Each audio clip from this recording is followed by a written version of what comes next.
Hello everyone, কেমন আছেন সবাই? আমি সিথি। আশা করি সবাই খুব ভালোই আছেন। তো এই ভিডিওটা ছিল আমাদের ঢাকা যে একটু ডক্টর দেখানোর একটা ভিডিও, কিন্তু শুধু যে ডক্টর দেখাবো সেটাই কিন্তু না। আমরা ভাই বোনেরা প্ল্যান করেছি যে ঈদের 1 সপ্তাহ বা 2 সপ্তাহ পরে সবাই একসাথে হব, কিন্তু আমি প্রতিবারই এরকম প্ল্যান অনেক করে থাকি, কখনোই এটা ফুলফিল হয় না। কিন্তু এবার আমার একটা ডক্টর দেখানোর ডেট পড়েছিল বৃহস্পতিবার রাতে। তো যেহেতু বৃহস্পতিবার রাতে ডক্টর দেখানোর ডেটটা পড়েছিল, তো সেই ক্ষেত্রে আমরা যাচ্ছিলাম। বৃহস্পতিবার দিন সন্ধ্যাবেলা বেরিয়েছি। রাত 9টায় আমার ডক্টরের সিরিয়াল ছিল, আর ডক্টরটা ছিল মিরপুর 10-এ পপুলারে। তো সেখানে আমি ডক্টর দেখাতে যাচ্ছিলাম গাড়ি নিয়ে। যেহেতু দিনকালের অবস্থা তেমন একটা ভালো না, তো সেক্ষেত্রে আমরা অত রাত্রে ডক্টর দেখানোর পর 9:30 10টা বেজে গেছে, তখন আমরা আমাদের দোহারে ফেরত আসিনি। ওইদিকে ঈদের ছুটিতে সব ভাই বোনেরা একসাথে হয়েছে রনি ভাইয়ের বাসায়, আর রনি ভাইয়ের বাসায় সবাই একসাথে হবে। আমাকে অনেকবার যেতে বলেছে, কিন্তু আমি কখনোই ঈদের পরে যেতে পারিনি।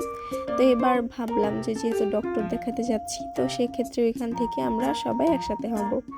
তো যখন যাচ্ছিলাম তখন আমি শিওর ছিলাম না যে যাব, কিন্তু তবু আমি ব্যাগের মধ্যে 2-1টা জামা কাপড় নিয়ে গেছিলাম। আর এদিকে তো আমি ভাইয়ের বাসায় যাব ভেবেই আমি খুশিতে আত্মহারা হয়ে যাচ্ছিলাম। সবার সাথে দেখা হবে, মজা করব, কথা বলবো, ঘুরতে যাব। আর এদিকে কিন্তু গুড়ি গুড়ি বৃষ্টি শুরু হয়ে গেছিল, অনেক ঝড়ও ছিল সেই দিন। তারপর আমরা যাচ্ছিলাম, আমাদের অতটা ঝড় বৃষ্টিতে পাইনি, কিন্তু আমরা যেখানে ছিলাম না সেইখান দিয়ে সবসময় ঝড় বৃষ্টি হয়েছে। তো যাই হোক, বলতে বলতে কিন্তু আমরা শহরের রাস্তায় চলে এসেছি, অনেকটা পথ। আর এদিকে আমি তো গাড়িতে উঠলেই বমি করতেই ছিলাম 2-3 বার। তার মধ্যে উঠে উঠে দেখছিলাম যে কত দূর এসে পৌঁছালাম। তারপর বলতে বলতে মিরপুরের রাস্তায় ঢুকে পড়েছিলাম। আর ওইদিকে আমাদের নিতে আসার জন্য রনি ভাই পাঠিয়েছিল রাহাত ভাইকে। রাহাত ভাই আবার অফিস ছুটি শেষ করে, অফিসের কাজ শেষ করে ছুটির জন্য আসছিল, ছুটি কাটাবে আমাদের সাথে। সেজন্য রাহাত ভাই আমাদের নিতে আসছিল ডক্টরের কাছে, আমরা যেখানে দেখাতে যাচ্ছিলাম সেইখানেই চলে আসছিল ও। আর ওর আগারগাঁও থেকে মিরপুর বেশি একটা দূরে না, তাই ও ওইখানে সহজেই চলে আসতে পেরেছে, তারপর আমাদের নিয়ে যেতে পেরেছে। তো ভালোই লাগছিল, সব মিলিয়ে সবার সাথে দেখা করব, মজা করব, আনন্দ করব।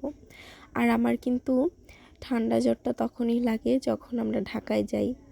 গুড়ি গুড়ি বৃষ্টি, আবার এদিকে অনেক গরম ছিল, তো সব মিলিয়ে সব আবহাওয়া মিলিয়ে আমার একটা ঠান্ডা জ্বর হয়ে যায়। সেই জন্য আমার গলাটা এরকম আবোল তাবোল লাগতে পারে। তো যাই হোক, ঢাকার শহরটা কিন্তু ভালোই লাগছিল, একটু নিরিবিলিই ছিল, অতটা যানজট ছিল না। যানজটের মধ্যে তো পড়লে একদম জীবন তেজপাতা হয়ে যায়, সেটা তো বলাই লাগে না। আর ঢাকা শহরের যানজট ছাড়া তো কখনো চলাই যায় না। তো সেক্ষেত্রে সেদিন ভালোভাবেই গিয়েছিলাম, অতটাও ভিড় ছিল না। বলতে বলতে অনেকটাই চলে এসেছি কাছাকাছি। এই তো এখন আমরা রাস্তাটা পার হলে ওই যে দেখা যাচ্ছে পপুলার ডায়াগনস্টিক সেন্টার, ওখানেই হচ্ছে আমরা ডক্টরটা দেখাবো। তো ডক্টরের কাছে চলে আসতে না আসতেই রাহাত ভাইকে একটা ফোন দিলাম যে ও কোথায় আছে। ও আমাদের কাছাকাছি আছে ওইখানে।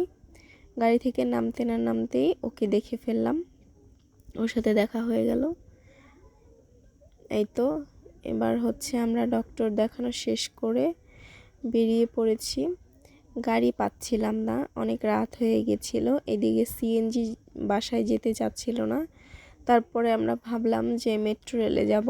রাহাত ভাই অনেক চেষ্টা করেছে আমাদের মেট্রো রেলে নিয়ে যাওয়ার জন্য, কিন্তু মেট্রো রেল তখন বন্ধ হয়ে গেছে, মানে সময়সীমা শেষ টিকিট কাটার, তো সেই জন্য আমরা যেতে পারিনি। তারপরে কি আর করার, আমরা একটা সিএনজিওয়ালাকে সিএনজি নিয়ে সেটা দিয়ে যাচ্ছিলাম। অনেক খোঁজাখুঁজির পরে অবশেষে একটা সিএনজি পাওয়া গেছে। তারপর ভাইয়ের বাসায় যাচ্ছি, এদিকে সবাই ফোন দিচ্ছিল আমরা কোথায়, কি করছি না করছি। তো সব মিলিয়ে ভালোই লাগছিল।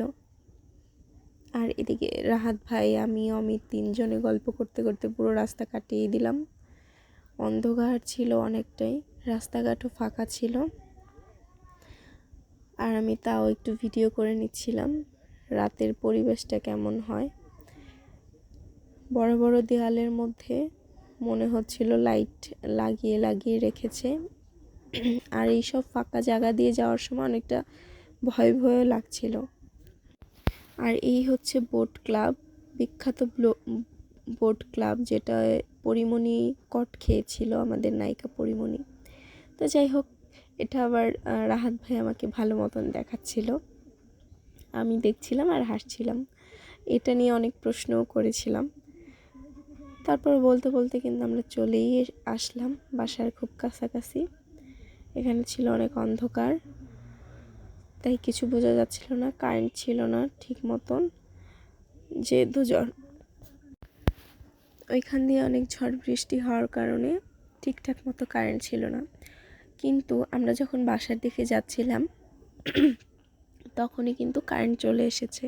তো এই ব্যাপারটাতে খুব ভালোই লেগেছে আমাদের। তারপরেই তো, যেহেতু ভাই 5 তলায় থাকে, আমরা নিচতলা দিয়ে যাচ্ছিলাম। রাহাত ভাইয়ের হাতে আমার ব্যাগ ছিল, ওর ব্যাগ ছিল।